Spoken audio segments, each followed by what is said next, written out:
بسم الله الرحمن الرحيم. الرحمن علم القرآن، خلق الإنسان علمه البيان. الشمس والقمر بحسبان، والنجم والشجر يسجدان. والسماء رفعها ووضع الميزان، ألا تطغوا في الميزان وأقيموا الوزن بالقسط ولا تخسروا الميزان. والأرض وضعها للأنام، فيها فاكهة والنخل ذات الأكمام، والحب ذو العصف والريحان. فبأي آلاء ربكما تكذبان؟ خلق الإنسان من صلصال كالفخار، وخلق الجان من مارج من نار. فبأي آلاء ربكما تكذبان؟ رب المشرقين ورب المغربين، فبأي آلاء ربكما تكذبان؟ مرج البحرين يلتقيان، بينهما برزخ لا يبغيان. فبأي آلاء ربكما تكذبان؟ يخرج منهما اللؤلؤ والمرجان، فبأي آلاء ربكما تكذبان؟ وله الجوار المنشآت في البحر كالأعلام، فبأي آلاء ربكما تكذبان؟ كل من عليها فان، ويبقى وجه ربك ذو الجلال والإكرام. فبأي آلاء ربكما تكذبان؟ يسأله من في السماوات والأرض، كل يوم هو في شأن. فبأي آلاء ربكما تكذبان؟ سنفرغ لكم أيها الثقلان، فبأي آلاء ربكما تكذبان؟ يا معشر الجن والإنس إن استطعتم أن تنفذوا من أقطار السماوات والأرض، فانفذوا لا تنفذون إلا بسلطان. فبأي آلاء ربكما تكذبان؟ يرسل عليكما شواظ من نار ونحاس فلا تنتصران. فبأي آلاء ربكما تكذبان؟ فإذا انشقت السماء فكانت وردة كالدهان. فبأي آلاء ربكما تكذبان؟ فيومئذ لا يسأل عن ذنبه إنس ولا جان فبأي آلاء ربكما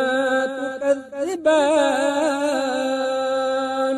يعرف المجرمون بسيماهم فيؤخذ بالنواصي والأقدام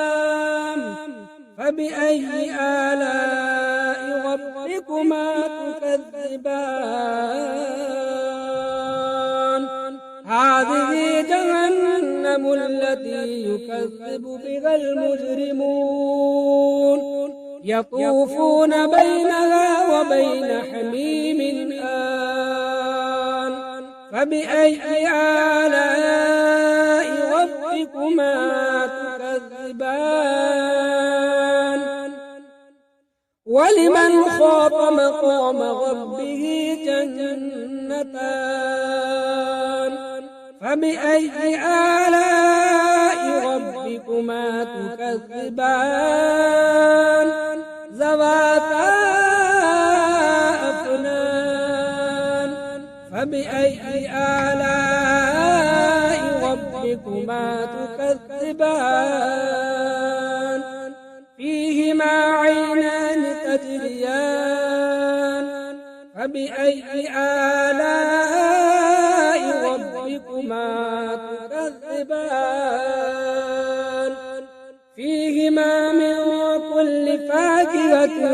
زوجان فبأي آلاء ربكما تكذبان متكئين على فرش بطائنها من استبرق وجنى الجنتين دان فبأي آلاء ربكما تكذبان فيهن قاصرات الطرف لم يطمثهن إنس قبلهم ولا جان فبأي آلاء ربكما تكذبان كأنهن الياقوت والمرجان فبأي آلاء ربكما تكذبان هل جزاء الإحسان إلا الإحسان فبأي آلاء ربكما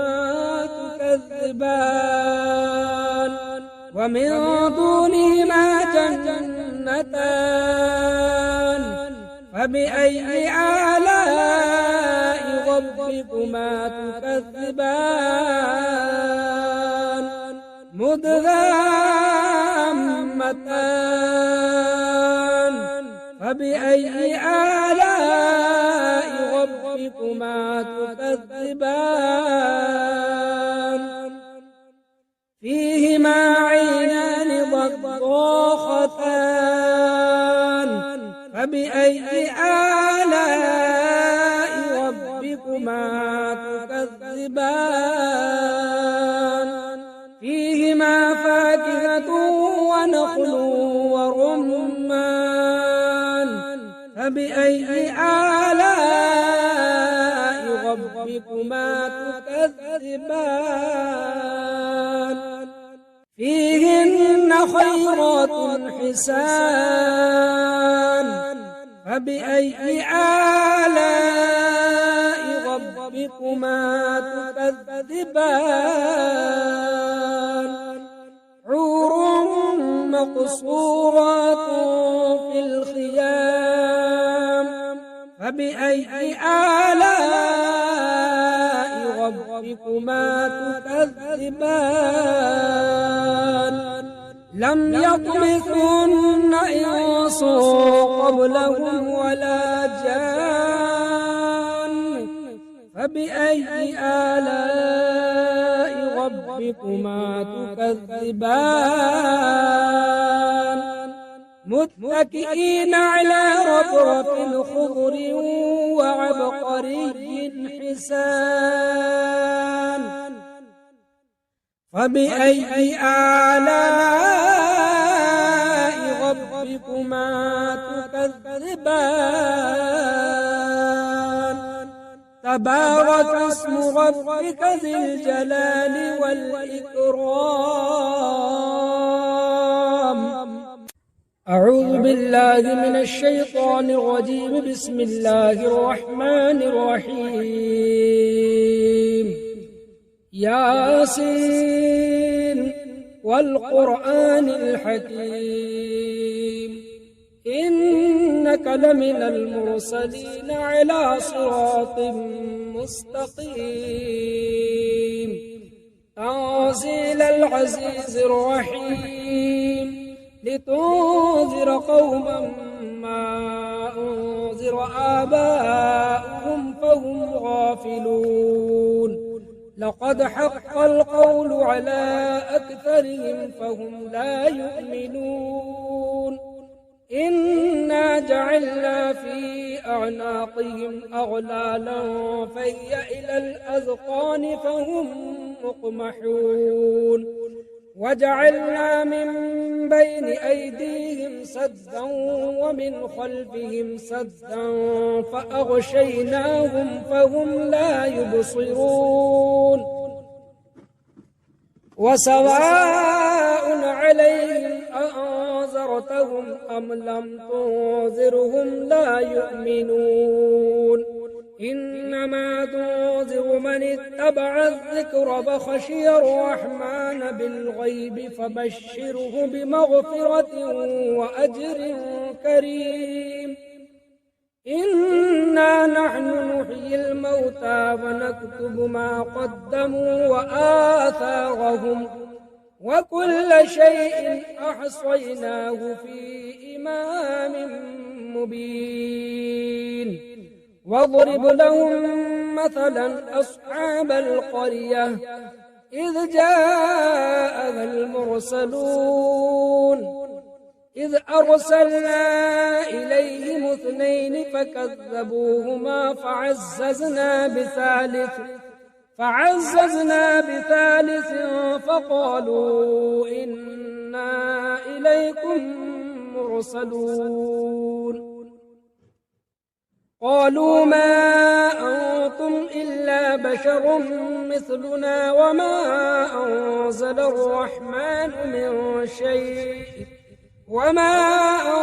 الرحمن من شيء إن أنتم إلا تكذبون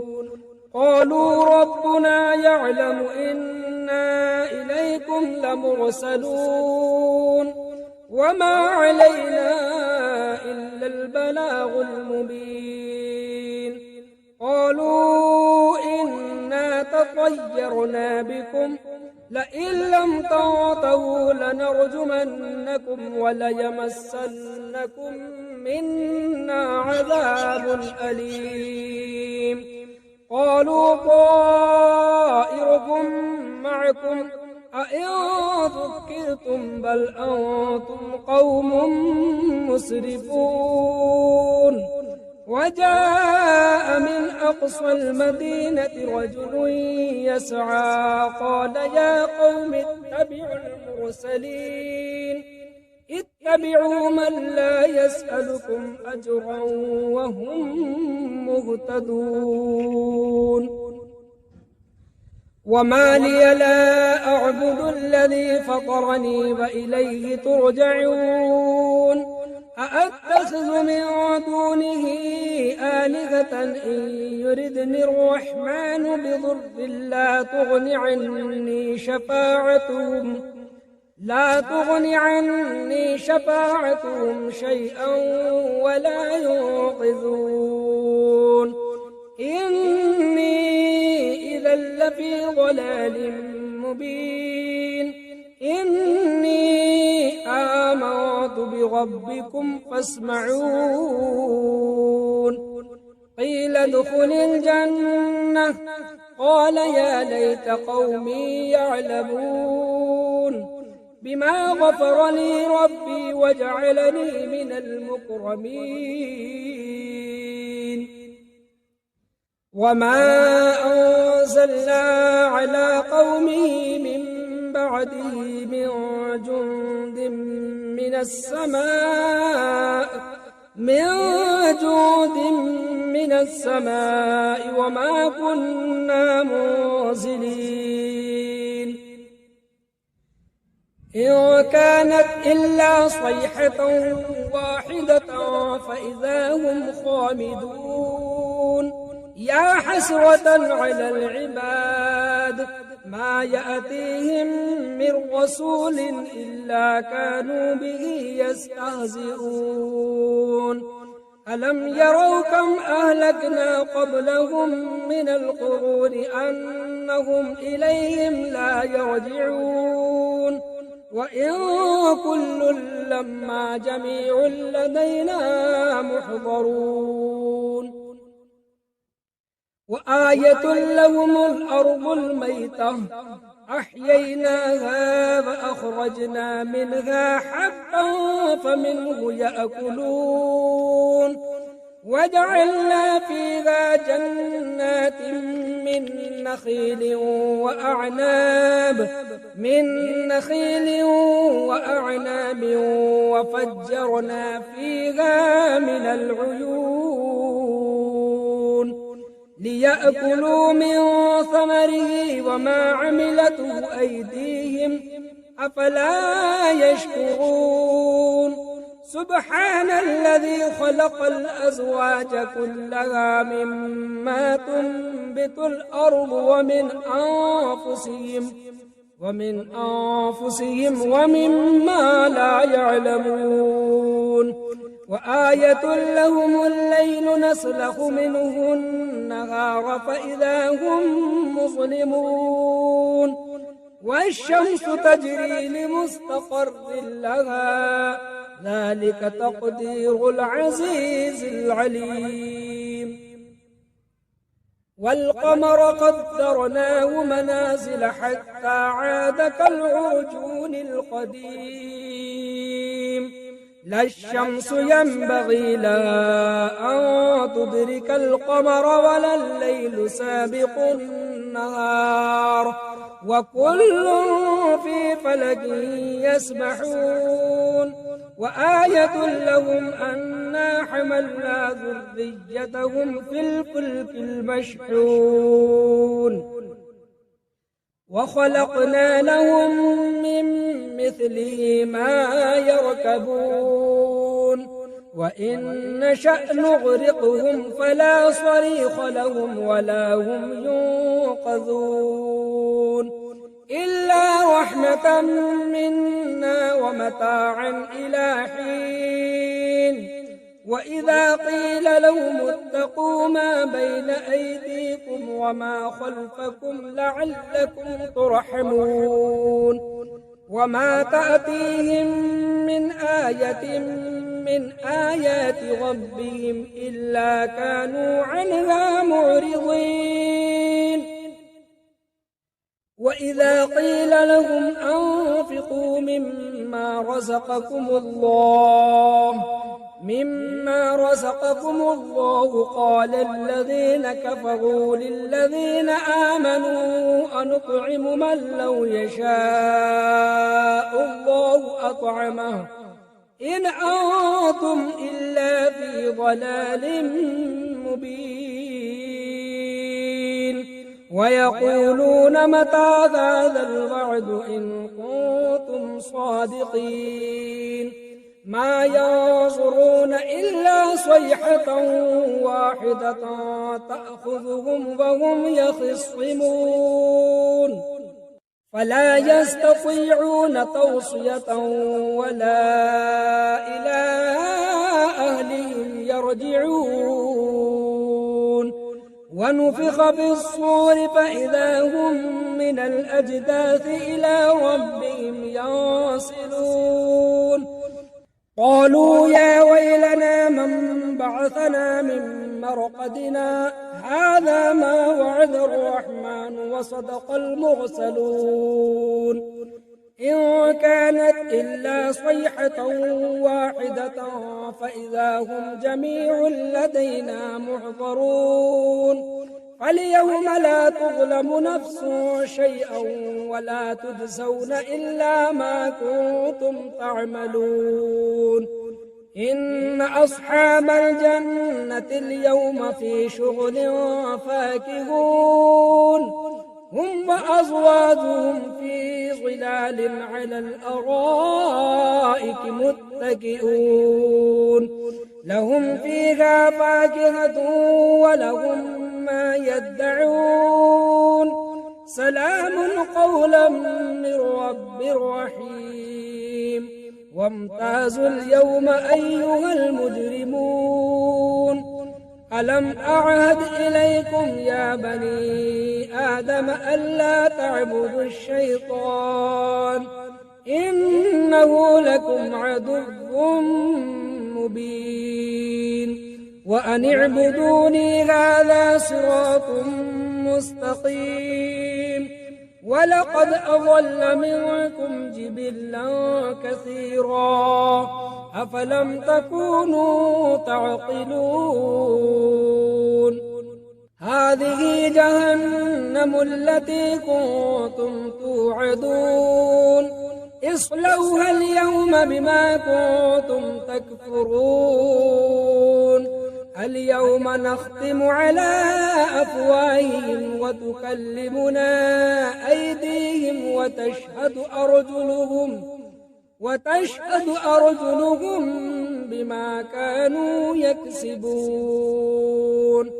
ولو نشاء لطمسنا على أعينهم فاستبقوا الصراط فأنى يبصرون ولو نشاء لمسخناهم على مكانتهم فما استطاعوا مضيا ولا يرجعون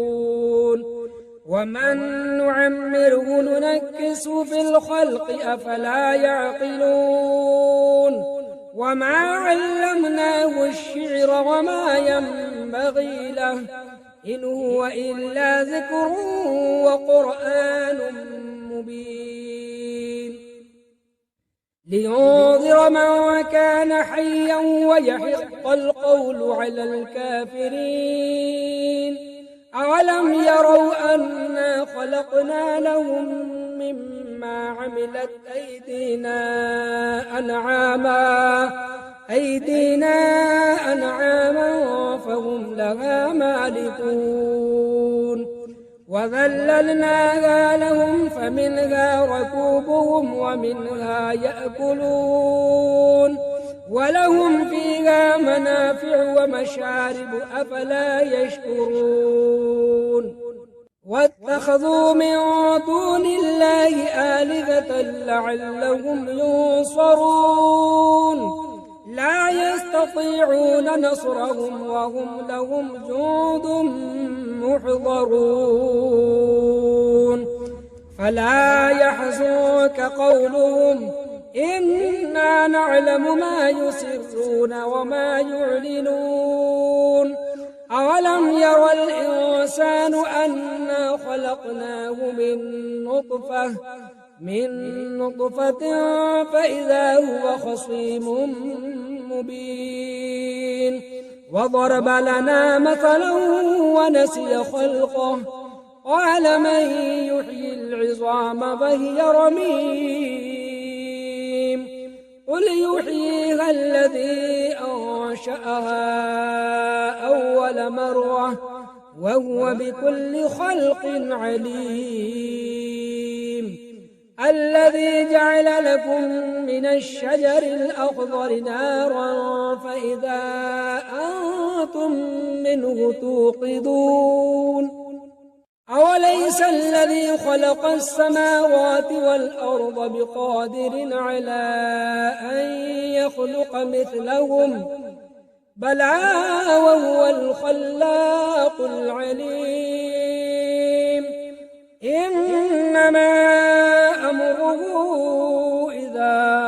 أراد شيئا إذا أراد شيئا أن يقول له كن فيكون فسبحان الذي بيده ملكوت كل شيء وإليه ترجعون